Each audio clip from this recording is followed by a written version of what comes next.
Hi again, and I'm doing this video about concepts or ideas that have caused a lot of trouble. And in fact, I have trouble naming this video. I don't know if I wanted to call it Trinity or Higher Self or Philosopher's Can of Worms. What else I could try? These ideas that have caused many heads to roll. They are kind of heretical, but then after a while, when they are expressed by different people like Jesus or Prophet Muhammad or Mansur Halaj or let's not go down the list, but something bad happens to these philosophers uh, most of the time. But really, they're all the same kind of idea or the same spiritual narrative that each philosopher or a mystic or prophet or rabbi, he or she tries to express it in her own language for that time and place, and invariably they invoke a hostile reaction. And well, I do want to get into these discussions, these ideas, because I've had many experiences myself, and I also look at the historical evolution of these ideas, and I see a lot of footprints. Some of them are mine, are very similar to these same experiences. I think I'm gonna call this video the biggest can of worms. Well, uh, these kinds of thinking is it even extends to physical sciences, and it just, I think, the reaction, the negative reaction that often comes about when somebody expresses these ideas or reads from the same old book a couple of paragraphs, is because uh,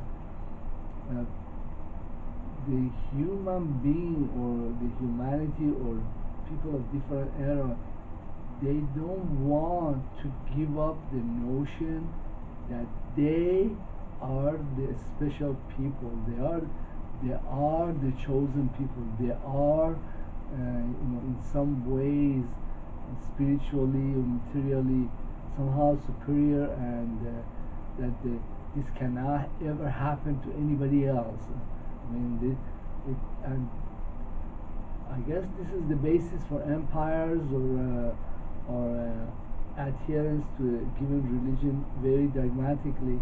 Um, let's look at some of these cases. The only way to avoid some of these pitfalls, and let me tell you, there's a lot of them. I'm been personally accused of some.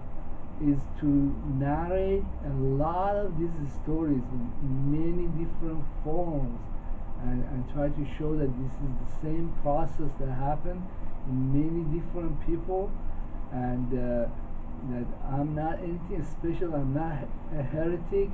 I'm not trying to express something that's not already very well known. Uh, uh, Especially, I get very offended when somebody says that I'm not a Muslim. It's like, it's like a dagger, and just that's so false. I mean, but this accusation can run a lot of different ways. I've expressed these ideas to Christians, and they called me they called me evil, the sorcerer, and witch. Um, well, I'll make some examples and narrate some of these ideas that have happened in different eras in time, and some are Islamic, and they are very much rooted in Islamic history. Some are Christians, and there is other sources. Um, Before we get into it, and let me tell you, this is a big can of worms. If you are having a very strong reactions to it, let me remind you again, as I reminded you in my other video, the 2016 predictions. Okay, I am a U.S. national, fall under U.S. laws that protects my civil rights. I vigorously defend those rights, and I will not tolerate strong reactions. It could take legal forms, but if you are here and you are still here, you don't have a faint heart, you can listen to some of these ideas. That in itself shows a certain growth, spiritual growth, that you can look at different ways of thinking about the same thing and not get mortally offended. Um,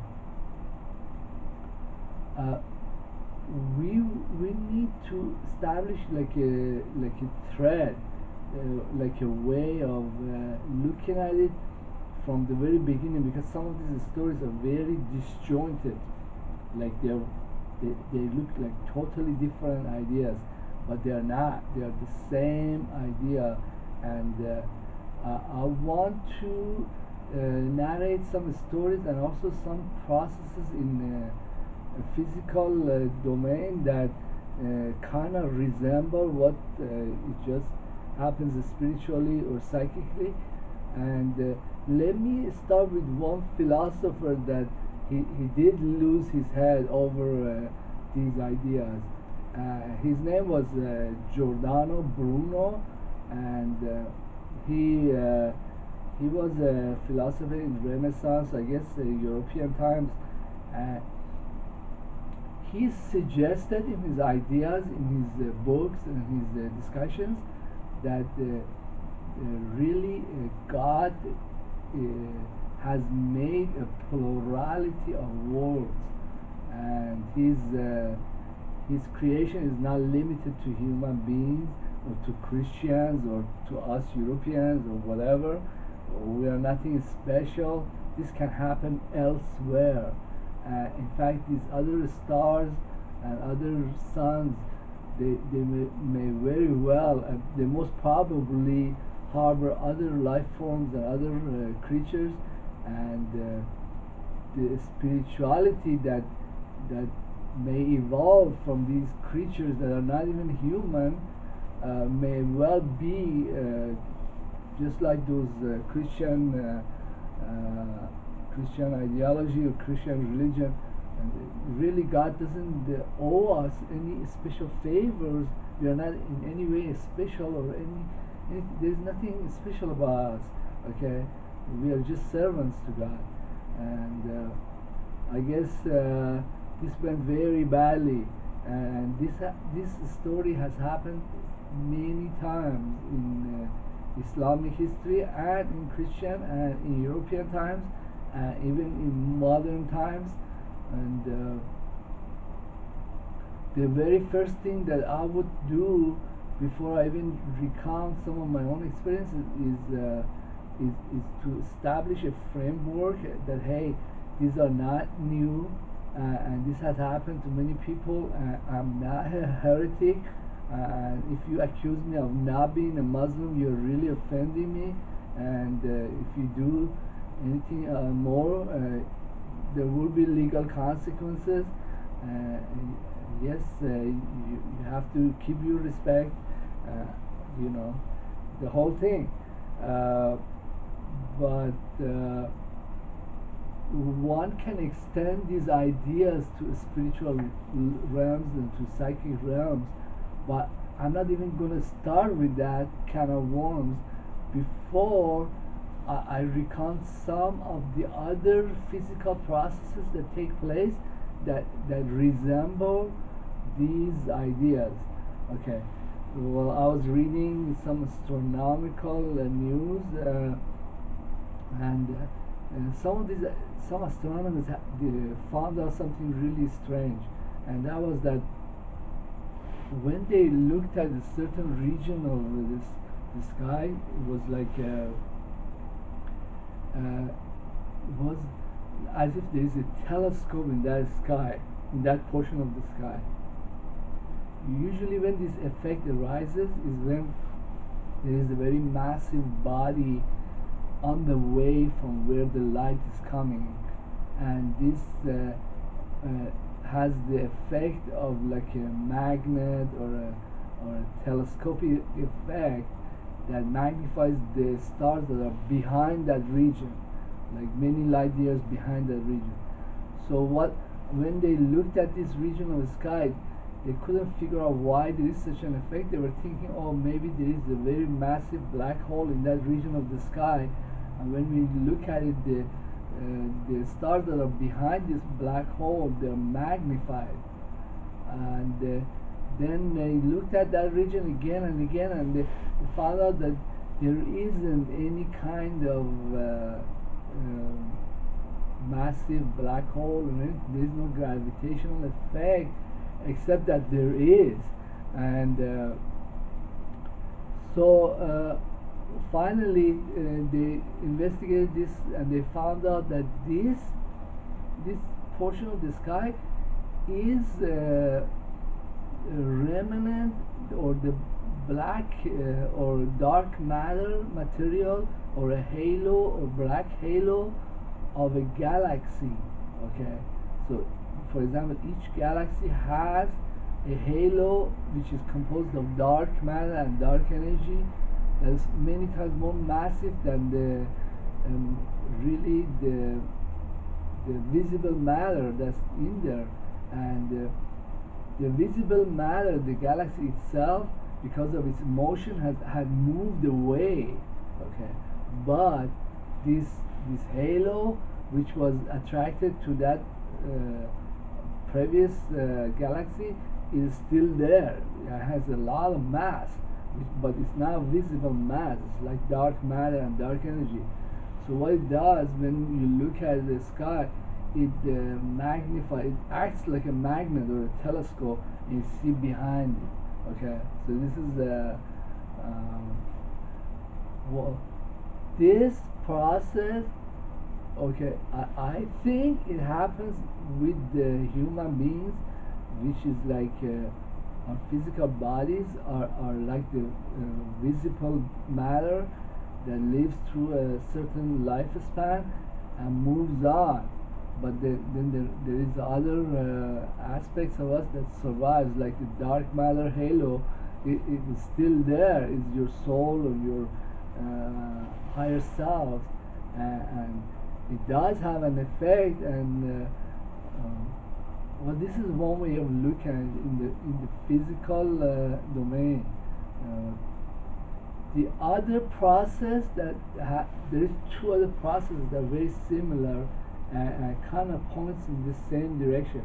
One is the fractionation of light, which is like when a white light, like the light from the sun, hits a prism, it breaks out in many, in a wide spectrum of infrared and then red and then yellowish, and kind of gradually migrates to blue and then ultraviolet. Okay, you can model this as in the same manner as that of the galaxy, with the visible matter and the dark matter and so on, with other aspects that are within this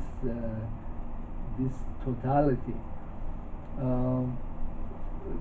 This is the fractionation of light, and there's many lines on this spectrum. It's not just one line. I mean, I know you're getting the clue of what I'm going to say next. I'm going to extend these ideas to other aspects of the human soul, but I want to cover the grounds, I'm going slowly because this discussion is extremely loaded, and many people have gotten into a lot of trouble, or just even talking about this stuff because it does have many consequences. When they discover oil and they extract oil and want to process oil into different products, I guess there is a certain processing. They heat it up, or it's hot in the beginning, and they cool it off through these pipes and these towers, and different components of oil, they separate at each stage. For example, each gas or each alcohol or each benzene have a different chemical properties, and they liquefy. They just evaporate at a certain temperature from pressure, and this is how they get the natural gas. To get the benzene, to get the white kerosene, to get the tar. Each one of them, they go. It's like you begin at the one end of the pipe, and there is towers at the end. You end up with tar, okay, which is like just you can use it to cover the surface of the roads. But in that process, you're gonna get the gasoline, white kerosene, aircraft fuel, alcohol. You're gonna get methane, ethane, all kinds of stuff. Okay, so the oil that comes out of the ground is not one thing. It's composed of many components. Just like the white light that goes through the prism, it's got millions of little lines. Each one of them is a different thing, and it has its own personality.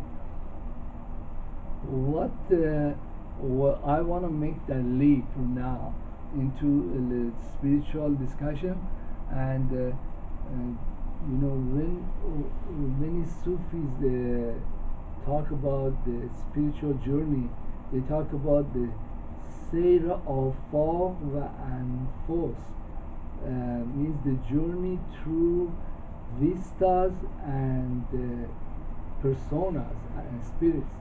So it means that like you as a human being, as a singular person, are really composed of many.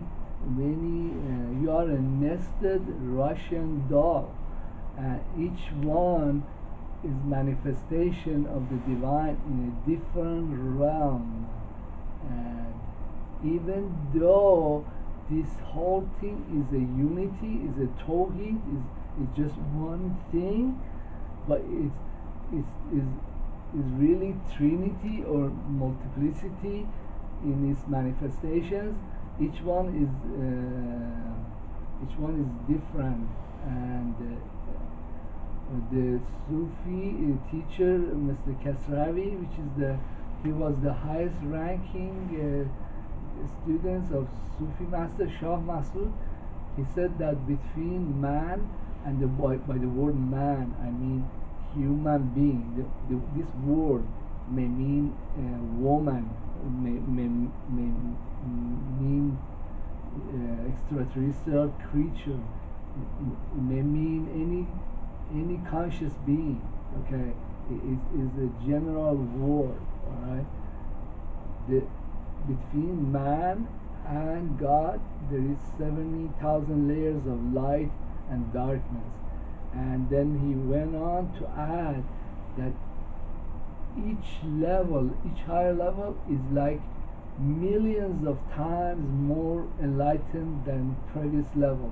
So there is like light and darkness, but it's not like you're alternating between them.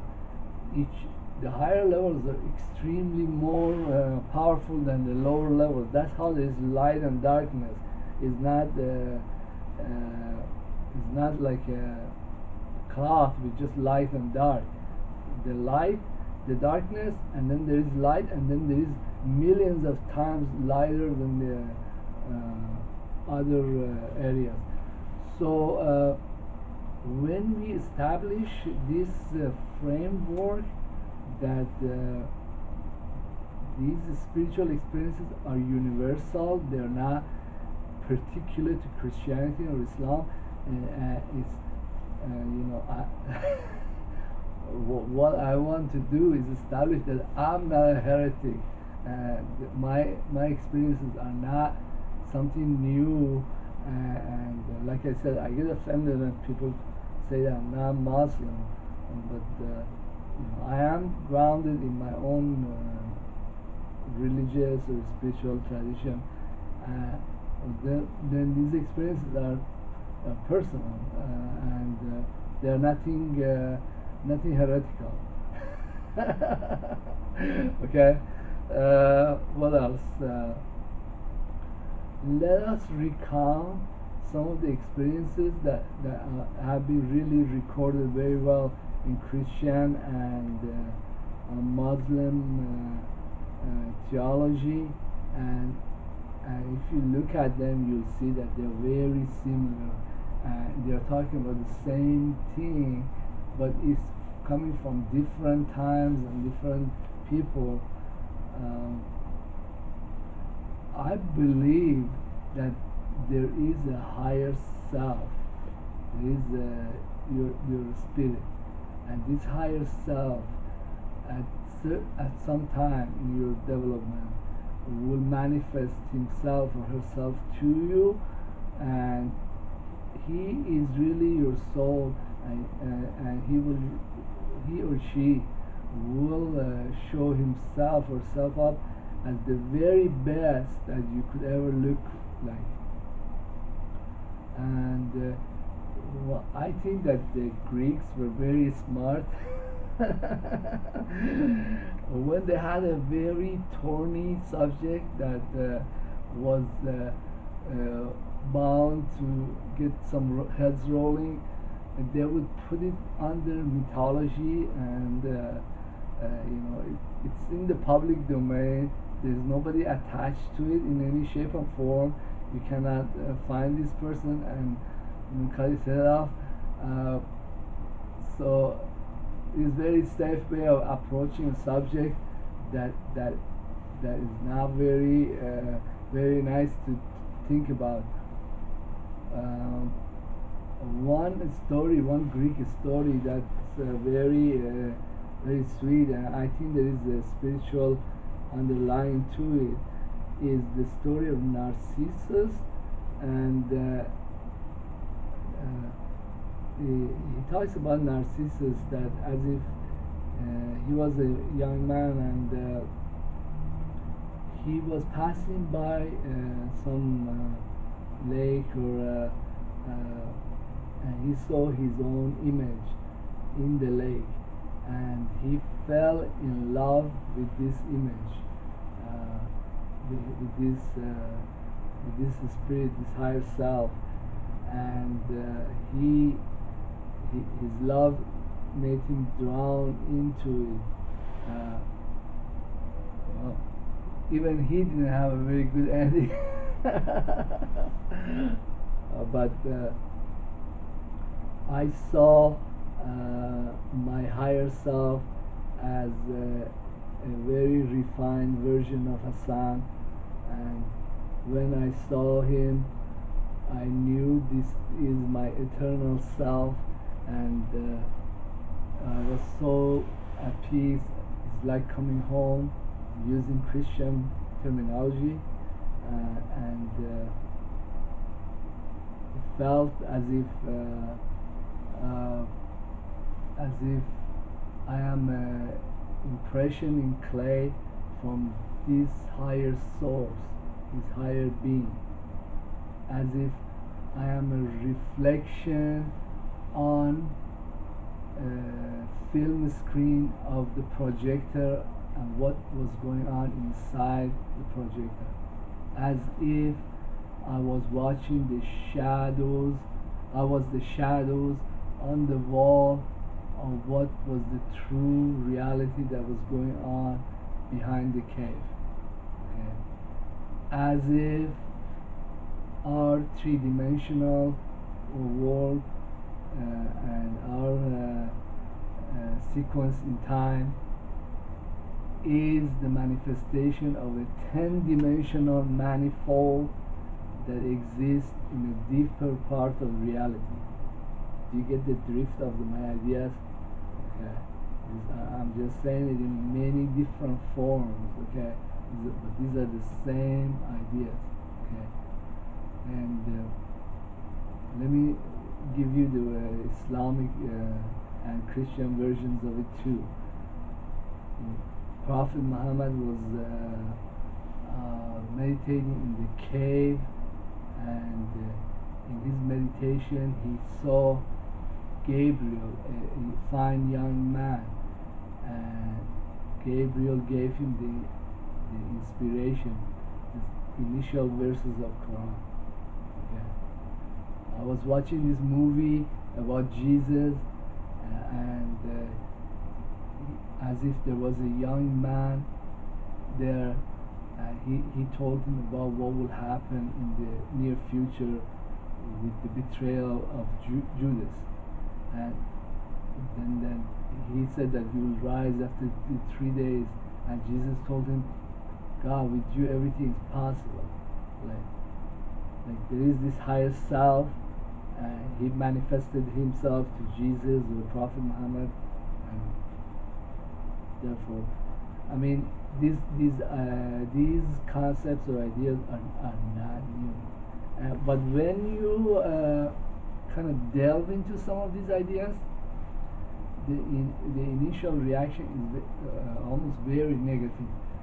For example, one individual, he was trying to get his divinity degree. He told me that there's only like Jesus is God. There's no other guys. This is it. And same goes with the Christians. Well, with the Muslims too. Besides the very negative reactions, and there is a long history here. My conception is that we are a composite being, it's like a Russian nested doll, and at each period of time in our personal life or in historical progression, one of these personas, one of these spirits is dominant, and the society and culture adheres to these ways of being, these ways of, for example, in historical times, we have different aspects of humanity manifest itself. There is the rational period, the Renaissance. Before that, more psychic and more religious ways of looking at things. I don't know what we're gonna have in the future. This is fine. The very best thing you can do is accept your own self and your own spiritual experiences, and realize that there is nothing outside of your skin that's spiritual. Whatever happens, it happens in your own soul and your own consciousness, and well, the many Buddhist or Hindu texts, they write that when a person achieves enlightenment, when he reads the religious scriptures or texts, every word and every sentence makes sense and is about him, because this is all the same narrative, just by different people. It is Hassan's narrative. It's what happened in Hassan's soul. Okay, there is nothing outside of this soul and consciousness. everything that's outside of it is false, is not religion, it's not spirituality. But because if something is spiritual, it must be in my spirit. If it's not there, what you want to, why you calling it spiritual? Because it's not in the spirit. And let's finish with the last nail in the coffin. Okay, there was this philosopher, Immanuel Kant. He's not the only one who has expressed these ideas. He divided the spiritual and mental world into two realms or two regions. He called the outside world the world of phenomena, and the inner world the world of noumena. Okay, the world of noumena, I believe, is really composed of several layers. One is the mental plane, but then the other one is what you experience personally as spiritual experience. Is really your own soul experiencing itself. Okay, it has nothing to do with the outside world, with the phenomena or noumena.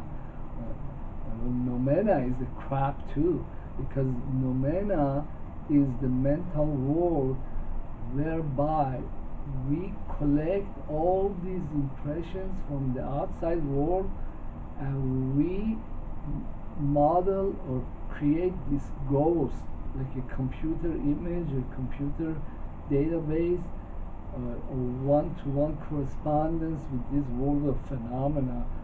And we profile and we make physical laws that somehow corresponds to this world of phenomena.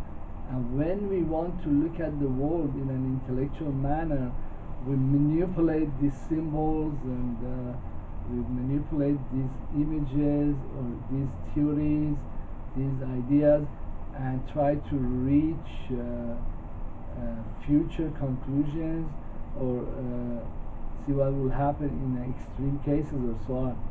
And we as a civilization have outgrown this world of noumena, which can be very mathematical and exact too, because we know from quantum physics that there isn't a one-to-one correspondence between this world of noumena and the world of phenomena.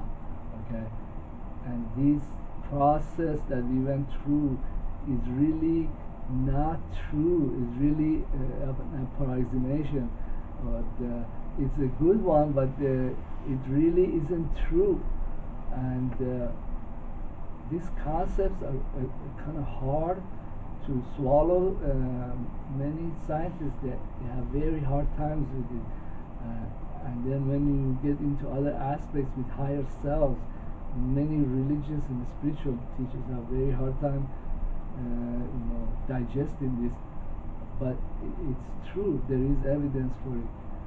So the last word would be, when I was doing meditation classes with the Sufi master, he said the last word: close your eyes, and whatever is outside of your skin is false. This inner world is the only world that exists and have any value or relevance. The inner world is the outside world.